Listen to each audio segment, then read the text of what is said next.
पाहू शकता मी कापून घेतला. आणि त्याच्यामध्ये एक बटाटा देखील टाकणार आहे. तर बटाटा टाकला ना तर खरंच एकच नंबर भाजी होती. जशी लग्न सराईमध्ये वांग्याची भाजी बनवली जाते सेम तशीच भाजी होते.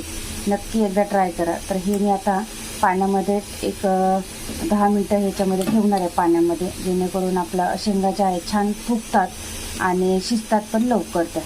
कारण का फ्रीजमध्ये ठेवलेल्या शेंगा असल्या ना तर त्या नरम होतात, म्हणून मग शेंगा लवकर शिजत नाही. म्हणून मी पाण्यामध्ये टाकून ठेवलं त्याला छान. आणि बटाटा घेतला आहे. तुम्हाला बटाटा नसेल आवडत तर नाही टाकलं तर काही नाही, पण त्याच्यामध्ये मग तुम्ही डाळ ॲड करा. तुरीची डाळ किंवा चण्याची डाळ एवढी चांगली लागत नाही, पण तुरीची डाळीची छान होते. तुरीची डाळ टाकू शकता, पण आम्हाला बटाटा आवडतो. बटाट्याने काय होतं, बटाट्याची जो रस्सा असतो ना तो ह्या शेवग्याच्या भाजीत उतरला ना तर खरंच खूप भारी लागतं. तर आता याला आपण बाजूला ठेवूया. इथे पण शेवग्याची आमटी बनवणार आहे. तर कशी बनवणार ते सांगते. एक कांदा घेतलाय, धने घेतलेत चमचाभर, काळी मिरी, लवंग आणि जिरं घेतले, आणि छोटंसं एक ते फूल असतं स्टार फूल ते थोडंसं घेतले, खोबरं घेतलंय, त्याच्यानंतर लसूण घेतलाय, एक कांडी लसूण घेतलाय, आलं घेतलंय, मिरची घेतलाय 3-4, एक टमॅटो घेतलाय. आता हे सगळं जे आहे आपल्याला हे सगळं तेलात थोडंसं तेल टाकून सगळं भाजून घ्यायचं आपल्याला. हे भाजून झाल्यानंतरला थंड झाल्यावर मिक्सरला बारीक पेस्ट करून घ्यायचं. पहा तुम्ही की इथं जे आहे मसाला भाजून घेतला आहे खोबरं वगैरे. याच्यात कोथिंबीर आहे तर आणि थोडा 2-3 पानं आहे पुदिना टाकते मी. पुदिना हा छानच लागतो आणि शरीरासाठी पण चांगला असतो. तर इथं कांदा आणि टमॅटो आहे कढईमध्ये, ते सुद्धा भाजून घेतलं आहे.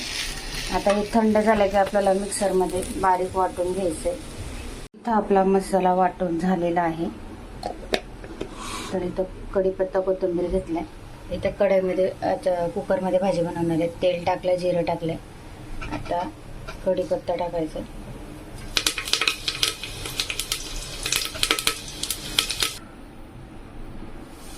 हळद घेतली, सांबार मसाला, त्याच्यानंतरला थोडा कांदा मसाला, किचन किंग मसाला, गोडा मसाला. तर याच्यामध्ये आता मसाला टाकून घेतलाय. त्याला एक 5 मिनिटं आपल्याला फ्राय करून घ्यायचं आहे.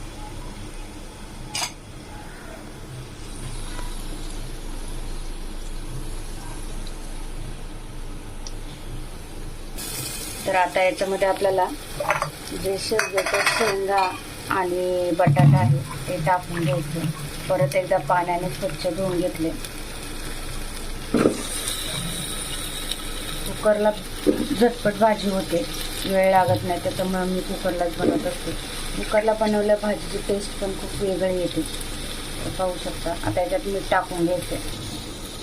मीठ टाकलं, त्याच्यानंतरला थोडं हिंग टाकायचं. याला छान करून घ्यायचं.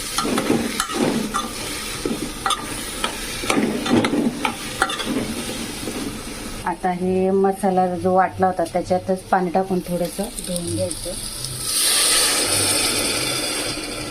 तर आपल्या आता भाजी तयार म्हणजे हे झाले. आता याला झाकण लावून 2 ते 3 शिट्ट्या घ्यायच्या. 2 घेतल्या तरी चालतंय. जास्त हे व्हायचं असेल तर 3 घ्या. कधी कधी कुकरमध्ये फरक असतो, पटापट शिट्ट्या होतात. काही कुकरच्या स्लो झाल्यावरती 2च घ्यावं लागतात, पण पटपट झाले तर मग 3 घ्यावं लागतात. तर आता याला झाकण लावू आणि 2 शिट्ट्या घेऊया.